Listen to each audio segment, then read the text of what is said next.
March 12th, 2024, 11:45 p.m. I'm late, but I had to make sure everything was ready. That was the last message I received from Ryan, my best friend who had been missing for 2 weeks. A normal WhatsApp text, except his phone had been off since the day he vanished. I'm Jake, and if there's one thing I know about Ryan, it's that he's obsessed with strange places and creepy stories. When he disappeared, I knew he had gotten himself into something way bigger than he could handle. I replied instantly, Ryan, where the hell are you? Everyone's looking for you. He read the message but didn't reply. 2 minutes later, a location popped up. It was in the middle of nowhere, on the outskirts of town, in what looked like an abandoned farmland. My gut was screaming at me that something was off, but if there was even a slight chance he was alive, I had to go. 12:30 a.m. I arrived at the location. It was an old farmhouse, barely standing, surrounded by tall, dead grass. The place was eerily silent. Not even insects made a sound. The front door was slightly open, creaking with the wind. I stepped inside and called out, "Ryan?" No answer. The air was thick, heavy, like the whole place was holding its breath. At the end of a dark hallway, a dim yellow light flickered from one of the rooms. Then I heard it. Soft footsteps coming from somewhere inside the house. And then, "Jake?" It was Ryan's voice. Weak, unsteady. I sprinted towards the room, my pulse hammering. When I got there, I saw him. Ryan stood in the middle of a nearly empty room, his face pale, his eyes sunken. He looked terrified. "Ryan, what the hell happened? We thought you were dead." I stepped forward, but he quickly raised a shaky hand, signaling me to stop. "Did you come alone?" he asked, his voice barely above a whisper. "Yeah, why? What's going on?" His breathing quickened, his hands trembled. "We have to leave. Now. He's coming." I felt my stomach drop. "Who's coming? What are you talking about?" Before he could answer, we heard it. Heavy footsteps, slow, deliberate, coming from outside the house. Ryan grabbed my wrist and whispered urgently, "No matter what happens, don't look at his face." The footsteps outside grew louder, slow, heavy thuds, like someone, or something, was deliberately taking its time. Ryan tightened his grip on my wrist, his whole body shaking. "Jake, listen to me. No matter what, don't look." "Look at what? Who the hell is out there?" I whispered harshly.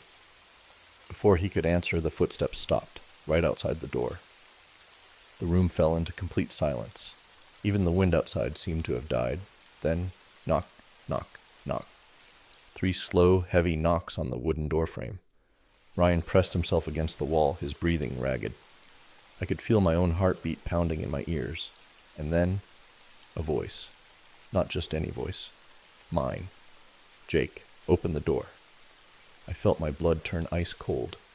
Ryan's eyes widened in pure terror, and he shook his head frantically. "Jake, please, let me in." I couldn't move. I couldn't speak. It was my voice, but distorted, like it was being played on an old broken tape recorder. "Jake, I know you can hear me." I clenched my fists, forcing myself to breathe. "Ryan, what the fuck is this?" I hissed. He swallowed hard. "It's not you, it's never you, and if you look at it..." The voice outside interrupted him. "He's lying to you." My stomach twisted into knots. "Jake, you need to leave now." Ryan grabbed my arm, trying to pull me toward the window. But then, click, the door handle turned. We both froze. The door creaked open just an inch, just enough for the dim light from the hallway to spill into the room. And then, I saw it. A shadow, tall, wrong. It looked human, but something about it was off. And then, it moved. Not like a person, not like anything I'd ever seen before. It twitched, like it was learning how to use its limbs for the first time. I squeezed my eyes shut, remembering Ryan's warning. Don't look at his face. The air felt heavier. The smell of something rotten filled my nose. Then the voice spoke again. But this time, it wasn't mine. It was Ryan's. "Jake, why are you closing your eyes? Don't you want to see me?" I felt my entire body tense. I could hear the thing stepping into the room, the floor creaking under its weight. Ryan grabbed my arm, his voice barely a whisper. "On my count, we run." I nodded, my eyes still shut tight. 1. The thing took another step closer. 2. I felt the air shift like it was reaching out for me. 3. Ryan yanked me, and we bolted toward the window. Behind us, the voice let out a twisted, inhuman screech, and then I made the mistake of looking back. I didn't mean to look. It was just instinct. A split-second mistake. But the moment my eyes landed on it, I knew I had fucked up. It wasn't just a shadow. It wasn't just some twisted version of me. It was something else entirely. Its face, if I could even call it that, was shifting, morphing. Features appearing and disappearing like it was trying to become me. For a second, I saw my own reflection staring back at me, but wrong. The eyes were too dark, the smile was too wide, and the longer I looked, the more it looked like me. I felt something crawl up my spine, like invisible fingers gripping the back of my neck. Then the voice came again. "Jake, now you see, don't you?" Ryan grabbed my arm and yanked me toward the window. "Don't look, run!" he screamed. I barely processed what was happening before he pushed me through the open window. I landed hard on the ground outside, my knees scraping against the dirt. Ryan followed a second later, breathing heavily. Behind us, the thing let out a low, gurgling laugh. "You can run, Jake, but I'm already inside." Ryan didn't wait. He pulled me to my feet, and we sprinted toward my car. The farmhouse loomed behind us, silent again, but I could still feel it watching, waiting. We jumped into the car, and I fumbled to start the engine. My hands were shaking so bad I almost dropped the keys. "Go, go!" Ryan shouted. I turned the key. The engine sputtered, then died. I turned it again. Nothing. Then, from the back seat, a whisper. "Jake, why are you leaving?" My entire body went cold. Slowly, I turned my head toward the rearview mirror, and there it was. Me, sitting in the back seat, smiling. Ryan didn't hesitate. He reached over, grabbed the gear shift, and slammed it into neutral. "Out, now!" We threw the doors open and stumbled out just as the car's engine roared to life on its own. The headlights flicked on. And the thing in the back seat, it was still smiling. The last thing I saw before I turned and ran was my own reflection in the windshield. But its eyes weren't mine. They were black, and they were watching me. We ran. I didn't know where we were going, and I didn't care. The only thought in my head was, get away now. Behind us, my car's engine revved like something was playing with it. Headlights flickered, the radio blared static, and then the horn blared. Once, twice, then silence. Ryan pulled me behind a row of dead trees, both of us gasping for air. "What the hell was that?" I whispered, my whole body trembling. Ryan didn't answer right away. He just sat there, gripping his knees, staring at the ground like he was trying to convince himself he was still alive. "It's not a ghost," he finally muttered. "Then what is it?" I demanded. He exhaled sharply. "It's a mimic." "A mimic? Like a shapeshifter?" I asked, my voice barely above a whisper. Ryan nodded. "Not just any shapeshifter. It doesn't just copy people, Jake. It replaces them." A cold shiver ran down my spine. "Replaces them? How?" He swallowed hard. "It learns you, watches you, copies your voice, your movements. The longer you're around it, the more it becomes you." I shook my head in disbelief. "That's insane, Ryan. How do you even know this?" He finally looked at me, his eyes hollow. "Because I wasn't the first one it tried to replace." Silence stretched between us. Then behind us, in the distance, crunch. A single footstep on dry leaves. My stomach dropped. Ryan's eyes widened in horror. "Jake," he whispered. I turned my head slowly, and standing just a few feet away was me. Same clothes, same face, same wide, unnatural smile. "Jake," it said in my voice, "why are you running from yourself?" Ryan grabbed my arm, but I couldn't move. The thing tilted its head. "You looked at me, Jake. That means you're mine now." And then it stepped forward. Ryan didn't hesitate this time. He yanked me so hard I almost fell, and we ran faster than we ever had before. Behind us, I heard my own voice laughing, and it was getting closer. We ran, harder, faster. The trees blurred past us, but no matter how fast we moved, the laughter followed. And it wasn't just laughter anymore. It was my voice. "Jake, You can't run from yourself. I risked a glance over my shoulder and instantly regretted it. The thing was right behind us. It didn't move like a person. Its limbs twitched unnaturally, its head jerked side to side like it was still figuring out how to use its body. But its face was perfect. It was me. Every detail, every scar, even the tiny mole under my left eye. Except the smile. It was too wide, too forced, like it was wearing my skin as a mask. And its eyes, black, hollow, empty. I faced forward and ran faster. "There's a road up ahead," Ryan gasped. I could see it. A narrow highway cutting through the woods. If we could just make it there. A dark shape darted past us. For a second I thought it was a shadow. Then I realized it was me. It was already in front of us. I skidded to a stop, nearly falling. Ryan cursed under his breath. "How the fuck?" The mimic tilted its head. "Jake," it said, "why do you keep running from yourself?" My hands clenched into fists. "You're not me," I growled. It smiled wider. "But I will be." Then it moved. Not like a human. Not even like an animal. It glitched. 1 second, it was 5 feet away. The next, it was right in front of my face. I barely had time to react before Ryan shoved me out of the way. The mimic's hand, long, wrong fingers, shot out and grabbed Ryan's arm. "No!" I screamed. Ryan's face twisted in pure terror. He struggled, but the mimic's grip tightened. "Jake, don't let it—" His voice cut off because the mimic opened its mouth. Wide, wider, too wide. And then it inhaled. Ryan's body convulsed. His skin paled. His eyes rolled back, and the mimic.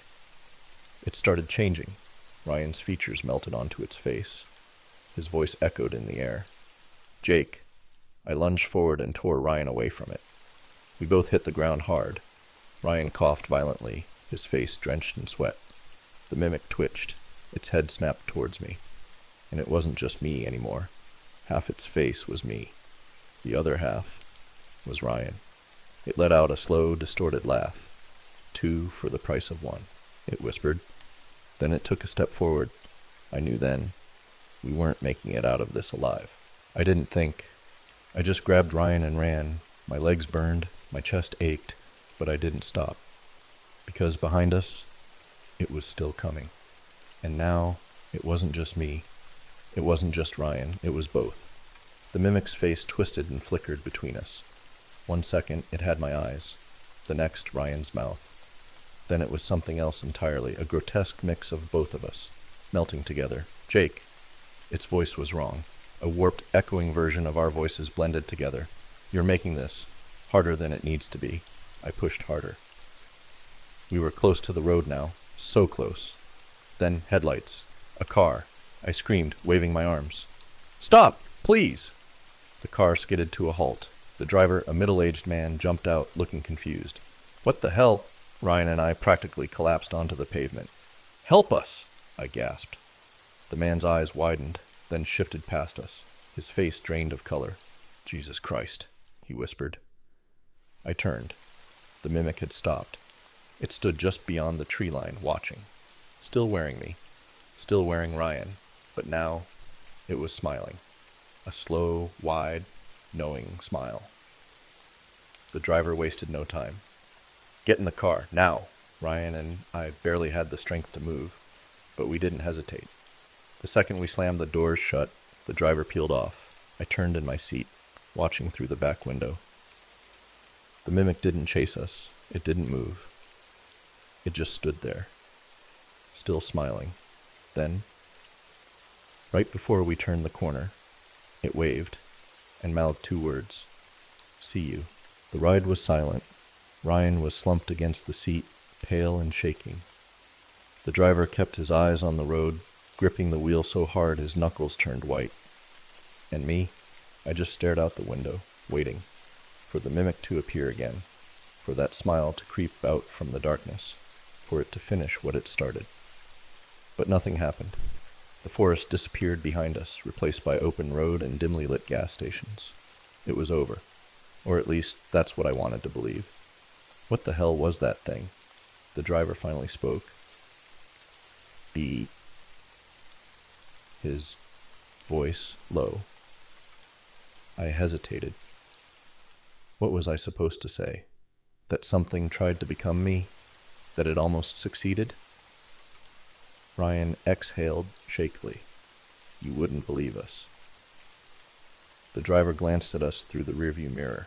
Try me. Ryan and I exchanged a look. Then before either of us could answer, the radio crackled. Static, then a voice. My voice. Jake! Ice crawled down my spine. Ryan went rigid. The driver frowned, tapping the radio. Damn thing's acting up. The voice came again. Jake! Ryan. Did you think it was that easy? Then, laughter. Deep, wrong, everywhere. I lunged for the radio, slamming it off. Silence. For a long time, none of us spoke. Then the driver muttered, Jesus Christ. I looked at Ryan. Ryan looked at me. And in that moment, we both knew. It wasn't over. Not even close. We drove in silence for a while, the only sound being the hum of the engine and Ryan's shaky breathing. I kept my eyes on the side mirrors, half expecting to see that thing running alongside the car, grinning in the dark. But there was nothing. At least, nothing we could see. Where are you boys headed? The driver finally asked. Anywhere but there, Ryan muttered. The driver nodded like he understood. I'll take you to the next town. You can find a motel, rest up. A motel. The word made my stomach twist. I didn't want to sleep, didn't want to close my eyes. Because what if I woke up and I wasn't me anymore? I turned to Ryan. You okay? He didn't answer right away. Just kept staring out the window, his hands gripping his knees. I felt it, Jake, he finally whispered. Felt what? He swallowed hard. When it grabbed me, it was inside my head, digging, searching, like it was looking for something. I felt my skin crawl. Looking for what? Ryan shook his head. I don't know, but I think it found it. A sharp bang interrupted us. The car jerked. The driver cursed, gripping the wheel as the car swerved violently to the side. Another bang. Then, pop, the back tire exploded. The car spun out of control. I barely had time to react before we slammed into a ditch. Everything went black for a second. Then, pain, ringing in my ears. I groaned, forcing my eyes open. The windshield was cracked. Smoke rose from the hood. Ryan was beside me, groaning in pain but conscious. The driver wasn't moving. Then, a soft knock. My breath caught in my throat. Slow, rhythmic, coming from Ryan's window. Knock, knock, knock. And then, a voice, my voice. Jake, are you in there? I turned my head and froze. Through the shattered glass, in the darkness beyond the road, I saw myself smiling back at me. And this time, it wasn't alone. For a moment I couldn't breathe, because it wasn't just one of me out there. It was several, all standing in the dark, all smiling. Some looked exactly like me, others were wrong. Their faces were twisted, warped, like wax figures left too close to a flame. Some had extra eyes, some had too many teeth, but all of them had my voice. Jake, come out, Jake. Why are you hiding? Ryan sucked in a sharp breath. What the The driver groaned, shifting beside me. He was alive. Good. But we weren't safe yet. The knock came again. Knock, knock, knock. Then, a hand reached through the broken window. Long, pale fingers. My fingers. I grabbed Ryan's arm and yanked him back just as the mimic's hand clawed at the seat. We need to move. Now. The driver sat up, groggy. What happened? No time. I shoved the door open and pulled him out. Ryan followed, his hands shaking. That's when I realized the mimics weren't staying back anymore. They were moving, slow at first, then faster. Run, I shouted. We bolted. I didn't know where we were going. I just knew we had to get the hell away. The road stretched ahead, endless and empty. The only sound was our feet pounding against the pavement and the laughter. That twisted, warped laughter. It was getting closer. Then up ahead, headlights, a car, coming fast. Wave them down, I shouted. Ryan flung his arms, screaming. The car slowed, then stopped. The driver, a woman in her 30s, rolled down the window, frowning. "Are you guys okay?" I turned. The mimics had stopped. They were just standing there, watching and smiling. The woman followed my gaze. "What the hell?" Then her radio crackled. Static, then a voice. My voice. "Take them, Lisa." The woman froze. Her face went pale. And then she smiled. A slow, unnatural, too wide smile. Just like them. And I realized we had just made a mistake. My stomach dropped. Lisa's smile stretched too wide, her lips parting just enough to reveal teeth. Too many teeth. Ryan took a step back. "Jake." Lisa's head tilted. "Get in the car." Her voice was wrong. It was layered, blended, like two people speaking at once, like the mimics. The driver beside me tensed. He wasn't stupid. He saw it too. I took a slow step away. "We're good, thanks." Lisa blinked, her smile not fading. "Jake," she said again, this time in my exact voice. I grabbed Ryan's arm. "Run!" We bolted. Lisa's car screeched forward. I barely had time to react before she was right next to us, keeping pace. The window rolled down all the way. And her arm shot out. Too long. Her fingers stretched unnaturally toward me, her knuckles bending in impossible ways. I ducked. The hand whizzed past my face. Ryan veered off the road, heading toward the trees. "The woods!" he shouted. I followed. The car skidded to a stop. Then from behind, more laughter. The mimics. They were closer now. Lisa stepped out of the car. Her body twitched as she moved like a puppet on tangled strings. I didn't wait to see what she'd do next. I ran. Branches slashed my arms as we tore through the woods. The driver was ahead, Ryan right beside me. Then, a scream. Ryan vanished. I skidded to a stop. "Ryan!" The ground where he'd been was gone. A hole. A deep black pit. I dropped to my knees, peering inside. Ryan was down there, tangled in roots and gasping for breath. His eyes went wide. "Jake, behind you." I turned. Something lunged. I had one last thought before the world went black. It finally caught me. Darkness swallowed me. I wasn't unconscious. I was somewhere else. Cold, silent, weightless. I tried to move, but I couldn't. Tried to scream, but no sound came out. Then, out of the void, a whisper. "Why do you fight it, Jake?" I knew that voice. It was mine. I turned, and I was there. Or it was. A perfect copy of me standing inches away, its face calm, empty. Let go. It reached for me. I struggled. But my body, it wasn't listening. A sharp pain bloomed in my head. Memories flashed. My childhood, my parents, my first fight with Ryan, my first fear, my first dream. I felt them slipping. Like they weren't mine anymore. Like I wasn't mine anymore. I gasped, fighting to hold on. Then, a voice. "Jake, wake up." Ryan. The darkness shattered. Suddenly I was falling. I hit the ground hard, my lungs burning as I gasped for air. I was back. Ryan was above me, dirt and sweat covering his face. "You're alive." I sat up, my head spinning. What happened?" Ryan pointed at the pit. "You fell in. I pulled you out." I turned. The pit was gone.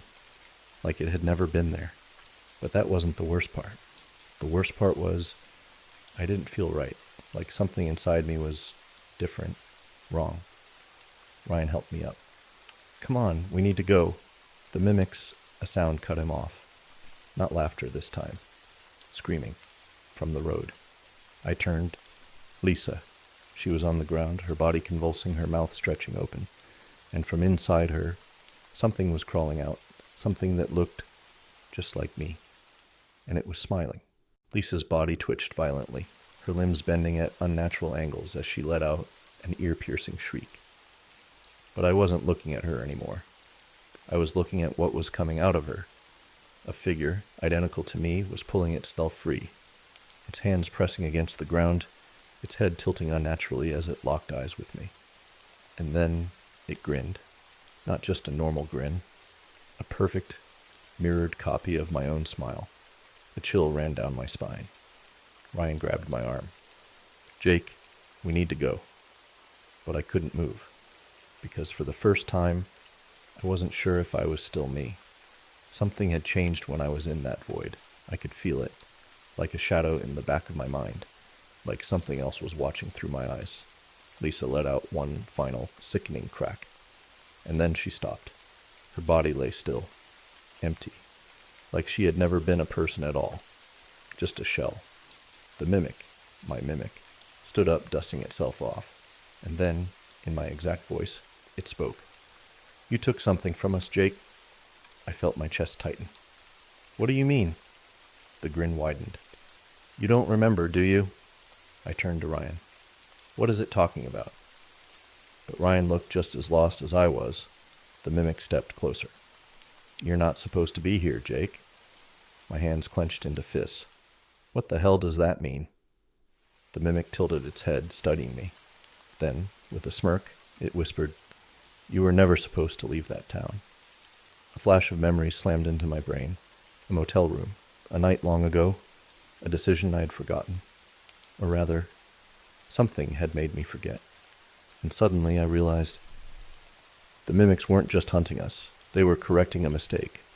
A mistake that was me. The memories hit me like a freight train. I had been here before. Not just passing through, I had lived here. Years ago. I remembered the town, the motel where I had stayed, the people I had met, but most importantly, I remembered the night I left, and why I shouldn't have. Ryan's voice pulled me back. "Jake, what the hell is it talking about?" I turned to him, my hands shaking. "Ryan, I think I died here." His face went pale. "What?" The mimic, my mimic, smiled wider. "You figured it out." My chest felt like it was caving in. The night I had left this town, I remembered it now. I had been in a car crash, late at night, a winding road, a figure standing in the middle. I had swerved, the car had flipped, and I had died. But somehow I had walked away. Or at least I thought I did. I had cheated something, escaped something I wasn't supposed to. And now the mimics were here to fix that. Ryan was still shaking his head. "No, this is insane. You're right here, standing next to me. You're alive, Jake." But I wasn't. Not completely. The mimic's voice dropped to a whisper. "You should have stayed, Jake, but you ran." Lisa's body was still twitching on the ground. And then I saw something move behind Ryan, another figure. It looked just like me, but this one wasn't smiling. It stared at me, empty-eyed, waiting, like it was offering me something. I understood now. I had to choose. Stay and accept what should have happened that night, or run again, break the cycle. Ryan's voice snapped me back. "Jake, we need to go." I looked at him, my best friend, and I made my choice. I turned to the mimic, and I stepped forward. Ryan grabbed my arm. "What are you doing?" I looked at him one last time, finishing what I started. I reached out. My fingers brushed against the other me, and suddenly I was back. The car crash, the flipped vehicle, but this time I didn't walk away. I stayed. The world faded, and the last thing I heard was Ryan screaming my name. Epilogue. Ryan stood on the empty road. The car, the mimics, Jake, gone, like they had never been there. His hands were shaking. He reached into his pocket, pulling out his phone, but there was no signal. The only proof that any of this had happened was the faint echo of laughter in the distance, and a single name on the wind, Jake. And that was The Last Visit. I hope you enjoyed the story. Now, I want to hear from you. Have you ever experienced something strange or unexplainable? If you have, share it in the comments. I might feature your story in a future video. Don't forget to like the video, subscribe, and turn on notifications so you never miss a new story. Thanks for watching, and I'll see you in the next one.